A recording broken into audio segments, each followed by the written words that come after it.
Yang diminta bicara pertama itu adalah Masinton Pasaribu. Masinton Pasaribu ini ditanya mengenai hak angket. Kenapa perlu hak angket? Ada dua hal yang saya ingat dia sebut ya. Pertama, soal keputusan MK yang dianggap menguntungkan kandidat tertentu. Yang kedua, dia menyebut soal 3 periode, gagasan 3 periode, sambil ngelirik saya. Nah, saya ketika diminta bicara oleh Mas Budiman, saya bilang begini, prospek hak angket itu sebetulnya tergantung pertama-tama adalah bagaimana pendefinisian kasus atau masalah kecurangan ini dirumuskan dengan solid dan sama lah antara para partai politik yang mengusung gagasan ini. Kan sekarang ini yang sudah kelihatan ngomong itu kan 3 sekjen yang tergabung di 01, ada Nasdem, ada PKS, ada PKB. Tapi pada waktu itu mereka juga mengatakan kita nunggu PDI Perjuangan gitu. Jadi mereka ini nggak bisa diharapkan jalan duluan. Jadi kata kuncinya menurut saya, kalau kita atau pemirsa ini nanti mau lihat ini gerak apa enggak, lihat aja statement yang keluar dari PDI Perjuangan. Nggak bisa kita melihat dari Nasdem dan seterusnya. Gitu. Nah, yang kedua, saya bilang kalau bicara apa yang disampaikan oleh Masinton, saya berani mengatakan bahwa ini barang masih jauh dari dari kuat.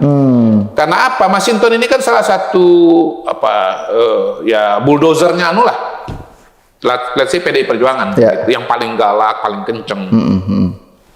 Tetapi dia sendiri dengan pernyataan di tempat sepenting itu dan momentum sepenting itu sebetulnya sangat lemah. Ketika dia menyebut MK, itu jelas bukan ranahnya dari hak angket, karena angket itu menyelidiki kebijakan pemerintah. MK itu bukan pemerintah sama sekali. Dengan sendirinya udah nggak bisa, itu udah gugur. Salah alamat ya. Salah alamat. Nah, yang kedua, ketika dia ngomong soal 3 periode, Anda mau mengangket saya? Salah lagi. Saya bukan pemerintah, nggak ada jabatan saya di pemerintahan sama sekali, kan begitu kan? Gitu. Nah, saya pernah mendengar juga ada orang yang politisi yang mengatakan hak angket itu perlu. Dia pokoknya semua kecurangan dan permasalahannya itulah berseliweran di media sosial. Nah, mati kepala saya. Gimana mau ngomong hak angket, hak seserius itu ya, yang tentunya membutuhkan soliditas soliditas data gitu kan, keberanian politik yang luar biasa untuk bicara data saja. Dia ngomongnya yang berseliweran di media sosial. Nah, saya ingat kasus hak angket Senturi dari salah seorang motor angket Senturi. Hak angket Senturi itu kenapa kemudian bisa bergerak? Karena datanya solid, Mas. Datanya solid. Jadi beliau ini memulai dari ketika dukungan belum ada dan dia roadshow ke sana kemari dan akhirnya berkembang, dukungan meluas. Kenapa dukungan meluas? Karena datanya sangat kuat. Jadi kalau datanya ini nggak kuat, datanya omon-omon kan gitu kan ya, atau misalnya kayak saya kembali di iNews itu, presentasi dari tim 01. Ini contoh simulasi kecurangan ini. Ya, itu kecurangan atau simulasi? Yang buat siapa? 01 sendiri lah. Mana bisa simulasi dijadikan dasar untuk mengajukan hak angket ya, gitu. Jadi datanya, kualitas datanya pada hari ini menurut saya menjadi pertanyaan besar ini buat pemirsa nih ya.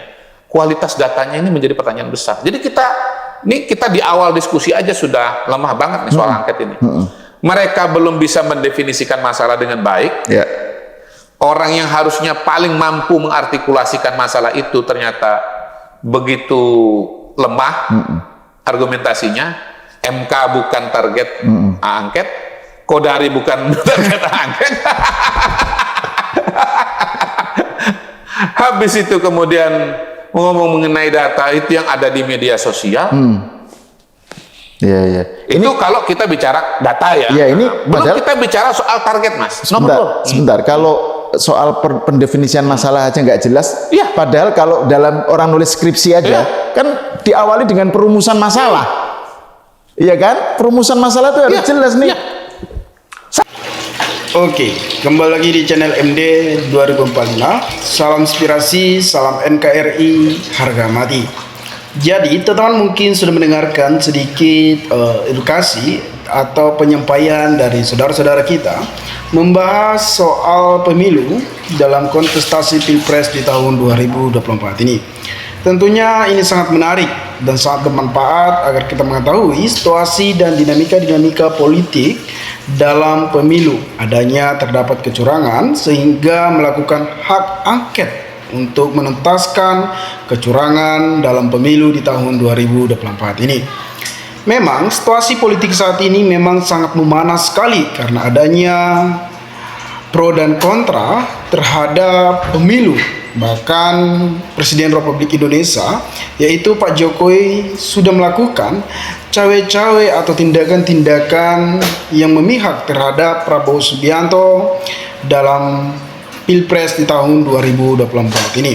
Tentunya banyak pengamat politik, banyak masyarakat menuntut dan bahkan mengkritik soal apa yang dilakukan dan sikap Pak Jokowi yang tidak netral dalam pesta demokrasi di tahun 2024 ini. Teman-teman, kalau kita lihat memang dari sejak awal bahwasannya Pak Jokowi sudah melanggar Mahkamah Konstitusi, yang dimana Pak Jokowi meloloskan Gibran sebagai wakil dari Prabowo Subianto di dalam kontestasi pesta demokrasi Republik Indonesia di tahun 2024 ini. Teman-teman, Gibran yang masih berumur 37 tahun sejak awal bahwasannya MK Konstitusi menetapkan umur 40 tahun dalam pencapresan ataupun sebagai cawapres. Namun Gibran diberikan karpet merah. Siapa yang bermain di MK kalau bukan Pak Jokowi? Tentunya Pak Jokowi dan Anwar Usman. Anwar Usman adalah seorang adik ipar Pak Jokowi atau paman Gibran, sehingga Anwar Usman juga diberhentikan sebagai ketua MK. Artinya bahwa mereka terdapat melakukan tindakan-tindakan atau sikap yang tidak netral, sikap yang bisa dikatakan merusak reformasi demokrasi Indonesia ini. Sesuai apa yang dikatakan oleh saudara kita yang tadi membahas soal hak angket, tentunya para parpol dari Puan, Nasdem atau partai PDIP, PKS, tentunya mereka akan berhak untuk menuntut hasil perhitungan cepat dalam pemilu di tahun 2024 ini. Memang secara kasat mata kalau kita lihat secara logika juga paslon nomor 2 jauh lebih tinggi dari paslon nomor 2, nomor 1, nomor 3. Mereka lebih unggul dari paslon lainnya. Siapa yang bermain hal tersebut kalau bukan Pak Jokowi? Pak Jokowi lah semua yang melakukan segala hal cara untuk memenangkan paslon nomor 2. Nah, sekarang beredarlah soal hak angket yang dimana masyarakat menuntut agar hak angket ini dilakukan agar menghindari atau menuntaskan kecurangan-kecurangan dalam pemilu di tahun 2024 ini. Namun Pak Jokowi malah kayak panik. Artinya kalau misalnya hak angket dilakukan, Pak Jokowi bisa dikatakan sudah melakukan kecurangan-kecurangan dalam pemilu di tahun 2024. Kalau misalnya Pak Jokowi tidak melakukan kecurangan atau tindakan-tindakan yang bersikap tidak netral, seharusnya Pak Jokowi tidak melarang hak angket tersebut. Namun Pak Jokowi sepertinya menolak hak angket tersebut karena adanya terdapat bisa dikatakan kecurangan atau sikap yang memang bisa dikatakan merusak dalam pemilu pesta demokrasi yang dikatakan memihak kepada paslon nomor 2. Teman-teman, seperti yang kita lihat juga adanya sikap Pak Jokowi yang pernah juga Pak Jokowi mengatakan bahwasanya presiden boleh melakukan kampanye bahkan memihak. Nah, di situ aja sudah ada pro dan kontra terhadap sikap Pak Jokowi. Banyak juga para aparat atau instansi TNI melakukan tindakan atau menyuarakan kebenaran soal sikap Pak Jokowi, bahwasannya Pak Jokowi mengarahkan para aparat untuk mendukung salah satu paslon, yaitu paslon nomor urut 2 Prabowo Gibran.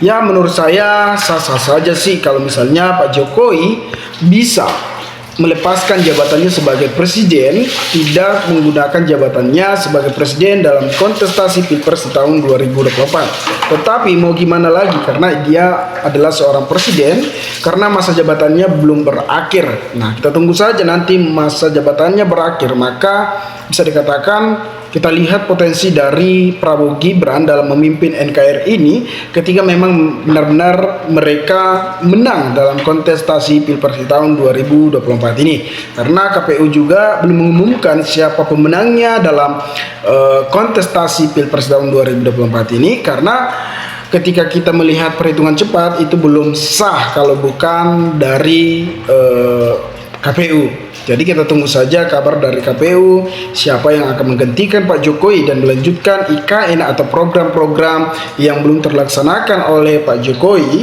Namun ini akan menjadi acuan atau informasi-informasi yang sangat menarik tentang Prabowo atau tindakan-tindakan yang tidak terselesaikan. Kita lihatlah potensi dan kualitas mereka di saat memimpin sebesar negara Republik Indonesia ini, jutaan rakyat Indonesia. Inilah cawe-cawe dari Pak Jokowi yang sejak awal Pak Jokowi sudah dikatakan melanggar aturan-aturan perundang-undangan seperti melanggar konstitusi, melanggar undang-undang TNI, yang dimana Pak Jokowi juga melakukan pemberian pangkat terhadap Pak Prabowo yang benar-benar bahwasannya Pak Prabowo sudah melanggar hak asasi manusia sejak awal pada tahun 1900, bahwasannya Pak Prabowo sudah diberhentikan sebagai TNI secara tidak hormat. Namun di tahun 2024 bahwasannya Pak Jokowi memberikan pangkat tersebut dengan secara hormat dan secara terang-terangan diketahui oleh publik. Artinya Pak Jokowi ketika memberikan pangkat tersebut ada ketakutan di balik pemberian pangkat tersebut agar Pak Jokowi lebih tenang untuk kedepannya. Tetapi ketika Pak Jokowi memberikan pangkat kepada Prabowo, itu malah tidak tenang dalam tindakan-tindakan yang dilakukan saat ini.